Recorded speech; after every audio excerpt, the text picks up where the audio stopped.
Langit masa depan tampak cerah bagi Korea Selatan dan Indonesia.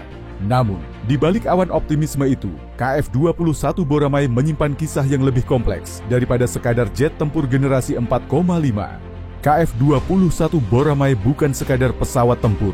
Ia adalah simbol tekad Korea Selatan untuk lepas dari ketergantungan asing dan simbol ambisi Indonesia untuk naik kelas sebagai kekuatan udara regional. Proyek ini diumumkan resmi pada 2015 dengan nilai total mencapai 8,8 miliar dolar Amerika Serikat. Jet tempur ini digadang-gadang sebagai tandingan F-16 dan bahkan bisa mengejar bayang-bayang Rafale atau Eurofighter Typhoon. Indonesia masuk sebagai mitra strategis. Dengan kesepakatan membiayai 20% dari total proyek, Indonesia dijanjikan alih teknologi dan hak produksi secara lokal. Tapi, seperti banyak kisah besar lainnya, realita tak semudah konsep di atas kertas. KF-21 melakukan penerbangan perdana pada Juli 2022, sebuah pencapaian besar. Tapi, di sisi lain, bayang-bayang masalah mulai menyelimuti. Indonesia tertunggak pembayaran hingga ratusan juta dolar. Di dalam negeri sendiri ada perdebatan, apakah proyek ini benar-benar menguntungkan bagi Indonesia? Korea Selatan, meski tetap berkomitmen, mulai menyuarakan kekhawatiran.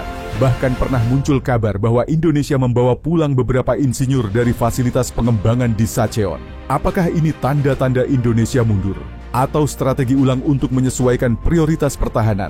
Jawabannya masih belum jelas hingga hari ini. Meski dirundung tantangan, KF-21 tetap menjanjikan. Jet ini memiliki kecepatan maksimum Mach 1,8, kemampuan serangan udara ke udara dan udara ke darat, dan dirancang agar mampu beroperasi dengan stealth meski bukan full stealth, seperti F-35. Indonesia, jika tetap terlibat, bisa mendapatkan akses teknologi, lini produksi lokal, bahkan kemungkinan menjadi eksportir regional untuk KF-21. Tapi semua itu kembali ke satu pertanyaan penting.